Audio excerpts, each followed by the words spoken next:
Et si on pouvait ralentir le vieillissement du cerveau et booster sa mémoire uniquement avec des bonnes habitudes: alimentation, mouvement et stimulation cognitive. Voilà les 3 piliers qui permettent d'entretenir votre mémoire, quel que soit votre âge. Mesdames, Messieurs, bienvenue sur cette nouvelle vidéo. Je suis le Dr Oki, je suis neurologue passionné par la neurologie et la vulgarisation médicale. Aujourd'hui, on va regarder ensemble les 3 piliers fondamentaux pour avoir une bonne mémoire: alimentation, mouvement et stimulation cognitive. C'est parti! On va commencer par l'alimentation. Alors, votre cerveau est composé de 60 à 70% du gras et du coup, on a besoin de gras pour avoir une bonne mémoire. Quand on dit gras, on parle vraiment de l'acide gras. Celui qui est le plus connu est l'oméga 3. Il y a eu plusieurs études sur l'utilisation de l'oméga 3 sur notre mémoire. Alors en prévention, l'oméga 3 a un effet stimulateur pour la concentration et pour la mémoire à court et à long terme. Par contre, du moment où on a déjà une installation d'un tableau avec des problèmes de mémoire, l'oméga 3 n'a pas forcément plus de bénéfices. Aujourd'hui, on va se concentrer sur la prévention. Donc si on a une plainte avec des trous de mémoire, l'oméga 3 peut être bénéfique. Il y a l'oméga 3 végétal et il y a l'oméga 3 animal ou marin. C'est l'oméga 3 marin qui est riche en DHA qui est le plus bénéfique pour notre cerveau. L'oméga 3 marin, on la trouve surtout dans le poisson. Le poisson, tout poisson gras comme le saumon, le maquereau, le thon. Ce poisson-là est riche en oméga 3 et donc permet de stimuler votre mémoire. Mais il y a aussi l'oméga 3 qu'on peut trouver au niveau végétal et là on le trouve surtout dans tout ce qui est fruits secs, noix, amandes. Parfois on peut le trouver aussi dans l'huile de soja. Alors ce qu'il faut retenir, c'est que notre cerveau c'est du gras. Il a besoin de gras parce que l'oméga 3 permet en fait la création de nouvelles connexions, les nouveaux neurones, et a également un effet anti-inflammatoire. Donc pour l'alimentation, retenez l'oméga 3 et ensuite on a besoin également pour notre mémoire de antioxydants.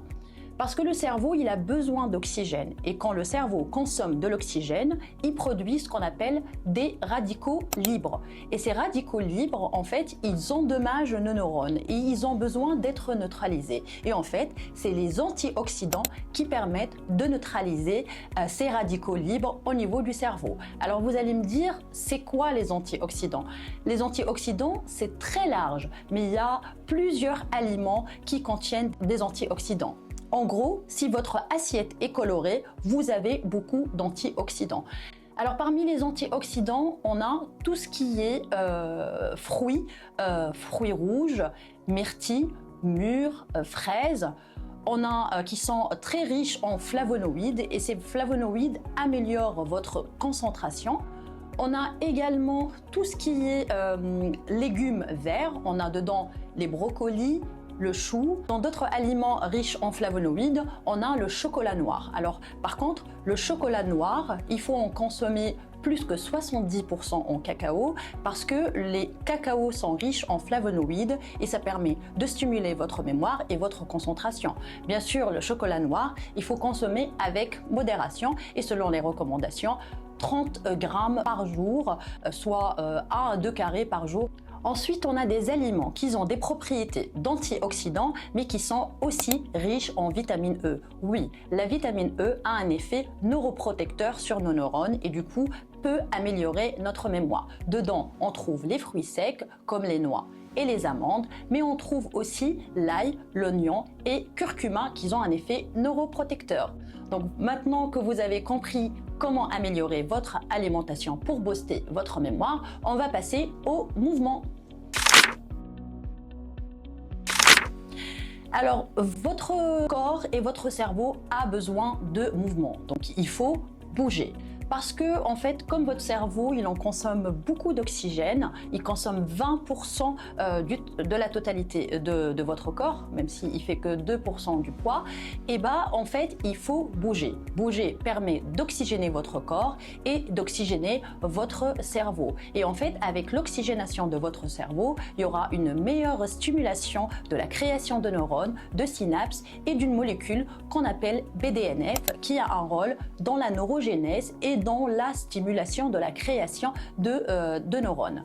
Donc, il faut bouger. Alors, pour vous dire comment il faut bouger, il faut mettre son corps en mouvement. Alors, selon les recommandations de l'Organisation mondiale de santé, il faut 150 minutes par semaine de mouvement d'intensité faible. Il y a la marche rapide, par exemple, vous sortez, promenez votre chien, vous sortez, vous pouvez associer avec une activité ludique, vélo ou marcher avec les enfants ou sortir simplement faire une balade. Alors 150 minutes, c'est 30 minutes d'activité par jour, par exemple, pendant 5 jours.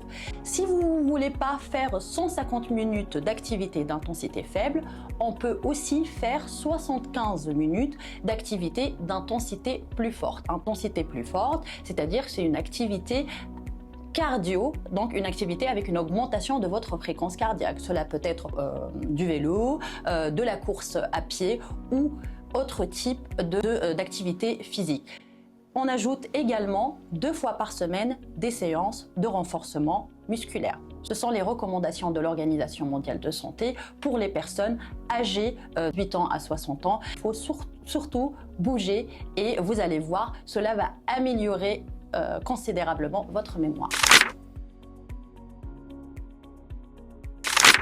Le troisième point est la stimulation cognitive. Oui, comme le mouvement permet à votre corps et votre cerveau d'être en forme, en fait, notre cerveau est un muscle. Et pour muscler notre cerveau, on a besoin de stimulation cognitive. Parce que votre cerveau, il aime tout ce qui est complexe, tout ce qui est nouveau et tout ce qui permet d'avoir un effort. Donc, votre cerveau aime bien être défié, aime bien être challengé. Donc, tout ce que vous pouvez faire de nouveau peut être très bénéfique pour votre cerveau.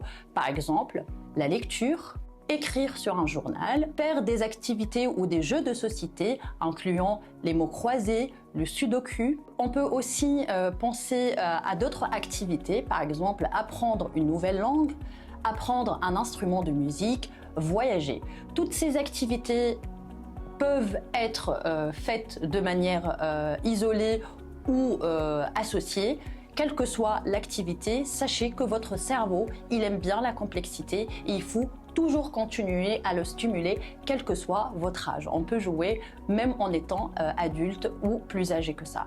Alors, si vous avez bien regardé cette vidéo, vous savez maintenant comment mettre en place ces procédures pour avoir une bonne mémoire. Alimentation, mouvement et stimulation cognitive.